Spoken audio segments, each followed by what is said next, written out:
you've ever dreamt about a car, chances are it's here today. From German thoroughbreds to American muscle and everything in between, the Vodka Australian GT Championship is a hotbed for those who love hot cars. Porsche, Lamborghini, Audi, Dodge, Chevrolet and Lotus, names synonymous with speed. And today, they come together for the opening round on the streets of Adelaide.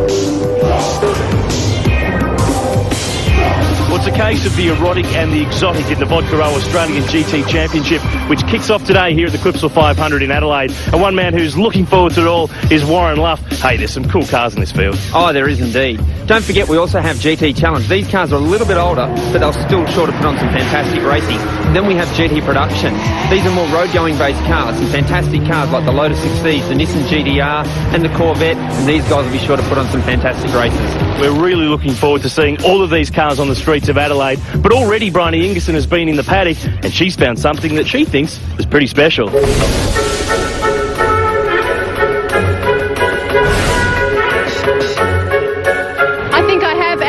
Check this out. This is Mark Eddy's Audi R8. It's one of only 10 built in the world, the only one in the Southern Hemisphere. And with 560 horsepower, this German-engineered weapon is one to watch out for.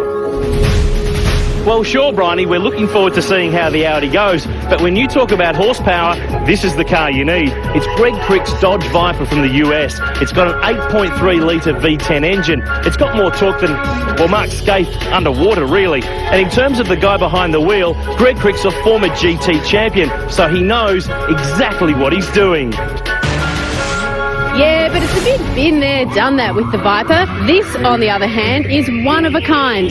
Darren Berry has imported this British-built Ascari. It comes complete with a BMW V8 5-litre engine and a carbon fibre chassis. And it's the first time one of these cars has ever raced in Australia, and it certainly looks the goods. Well, sure, it looks cool, but when it comes to race-winning pedigree, you can't go past the Porsche. This is the GT3 Cup S that won the championship in the hands of David Waugh last year, and he's back to go back-to-back in this year's championship. Now, when you think of Porsche, you think of endurance, reliability and pace. This car is a proven race-winning package. Porsches aren't the only cars to win in Australian GT. Last year at Eastern Creek, Dean Grant won in his Lamborghini Gallardo, and this year the Vodka O team is expanding to 2 cars, with Peter Hackett lining up beside him, giving the Lambos strength in numbers.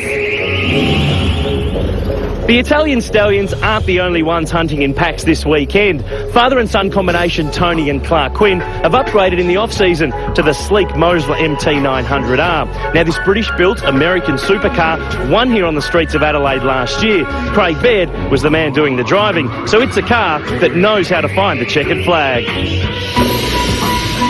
Well, I think Aaron and I have a difference of opinion, but when it comes to this category, there is one thing I think we agree on. Well, if we have to agree on anything, Bryony, it is that the cars are absolutely fantastic, and we can't wait to see them all on the track to see who's king in the GT ring. Don't go anywhere. Race 1 in the Vodka Australian GT Championship after the break.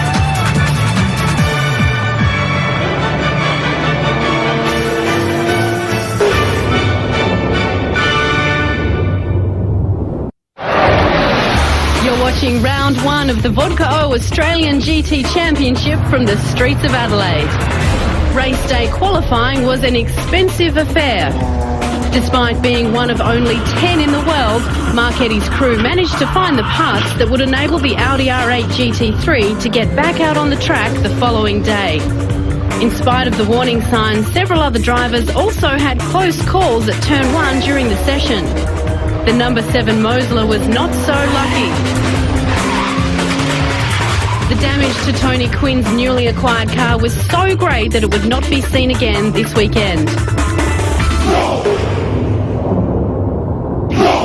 The rolling start unique to GT racing. Peter Hackett on pole in the Lamborghini, and he's gone nowhere. Max Twiggs jumped him. Absolutely, Max got right around the outside of him. It's been a few years since Keith raced in GT.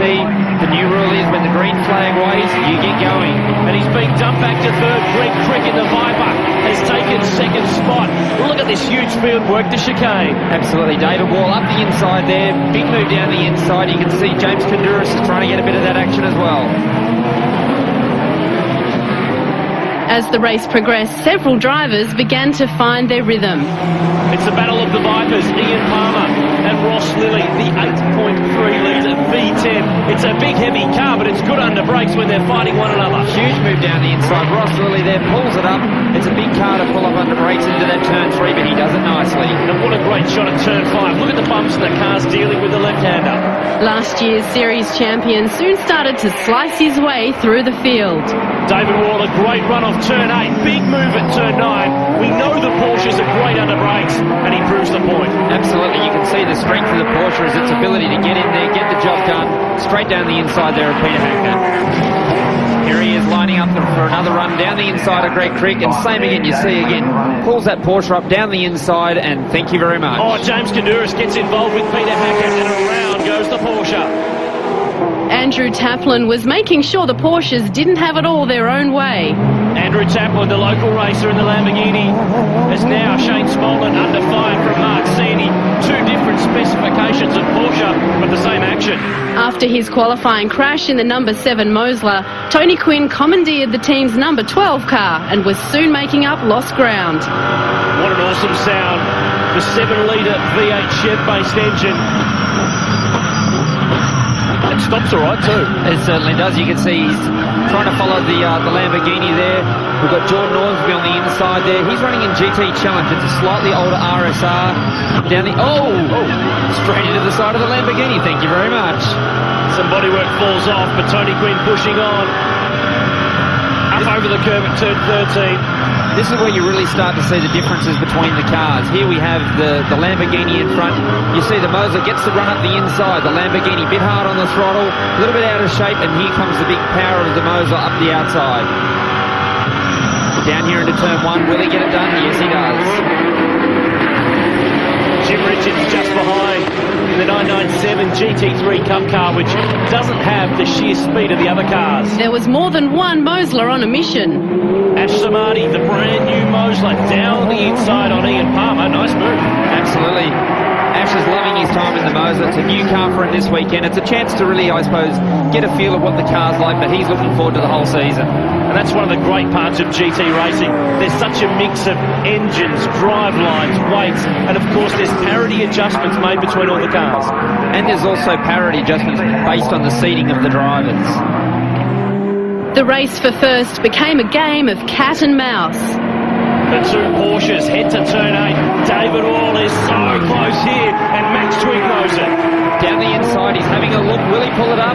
David Wall's deep under brakes, down the inside, and thank you very much. Max Twig gives him a bit of room, and on they go again. Some lap traffic up ahead to deal with. Andrew McPherson in the Mosler. The chicane, you can only do that for so long with these cars. Yeah, these cars aren't designed to jump off the curbs like this. You can see lap traffic's coming into play. The Maserati and Twiggy, he's run wide, and that's given David Wall the gap that he needs. Then on the last lap of the race... Oh, Shane Smolin, the GT Challenge Porsche, has popped the radiator and whacked into Ian Palmer. Down the inside on those bumps, in the back, and that Viper's going nowhere. But nothing could stop David Wall. From third on the grid, he fought his way to the lead, and David Wall, the reigning champ, will start 2010 in the way he finished 2009, number 1. He leads home Max Twig and Greg Crick. Jim Richards rounded out the top 10. Gary Dan took GT Challenge, and Mark O'Connor GT Production. Up next, all the action from race 2 in Adelaide.